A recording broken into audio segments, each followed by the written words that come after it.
She stood in the hallway, clutching her worn-out backpack like it was body armor, her camouflage jacket drawing stares like a spotlight in the dark. Laughter echoed behind her, sharp and cruel. "Nice Halloween costume, soldier girl," someone snorted. Others joined in, grinning as if mocking her was a school sport. But she didn't flinch, didn't speak. She just kept walking, her boots tapping softly against the linoleum, steady and unshaken. Her silence was louder than their voices. Her name was Ellie Harper, and today was Veteran Appreciation Day at Franklin High. Students wore red, white, and blue. Teachers handed out tiny flags. But Ellie didn't show up to blend in. She showed up to remember. Her camo jacket wasn't for attention. It had belonged to her brother, Lance Corporal Ryan Harper. He'd worn it during his last deployment. Ellie hadn't seen him again after that. The jacket still smelled faintly of sand and diesel. It held memories that textbooks never taught. Every thread stitched with pride and grief. Ryan was 18 when he left, 19 when he didn't come back. The folded flag still sat on their mother's fireplace mantel like a silent scream. No one at school knew. Ellie never told them. She didn't need to. Grief doesn't always need an audience. She had come to school today to honor him. But the world had other plans. AT lunch. The laughter returned. Loud. Public. Mocking. "Someone tell G.I. Jane this ain't boot camp." A teacher overheard, looked up, then looked away to no one stepped in.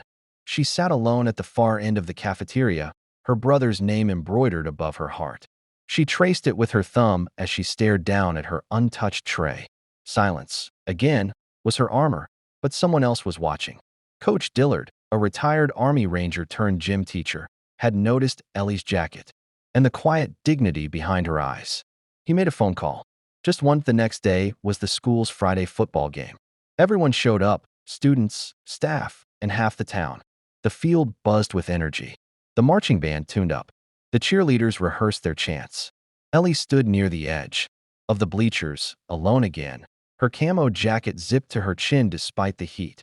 Then, at exactly 6:45 p.m., the air changed and a distant hum grew louder. People squinted toward the sky. The ground began to tremble. It wasn't thunder, it was a Black Hawk helicopter. Gasps rippled through the crowd as the massive bird descended, kicking up wind and dust, rattling the bleachers. It landed right in the center of the football field, elegant and thunderous. Doors opened. Out stepped a crew in full uniform, their boots crunching against the turf. The crowd went dead silent. And then, the commander walked straight toward Ellie, without a word. He stopped in front of her and saluted. She blinked, stunned. The whole town watched.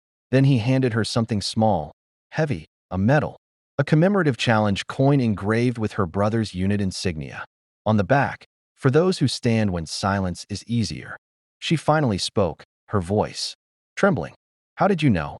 The commander simply said, "Your silence spoke louder than anyone else." Behind her, the students who had mocked her now stood frozen. Some looked down. Some looked ashamed. None spoke. Coach Dillard stepped forward and announced into the microphone, "Today, we honor a real hero. Not because she fought, but because she remembers." The stadium erupted in applause. But Ellie didn't smile. She simply looked up at the sky, clutching the medal tight. She wasn't wearing camo to stand out. She wore it so he wouldn't be forgotten. From that day on, no one laughed when she walked into class wearing that jacket. In fact, on the following Veterans Day, nearly half the school wore camo in silence. Because silent strength doesn't demand attention. It earns respect.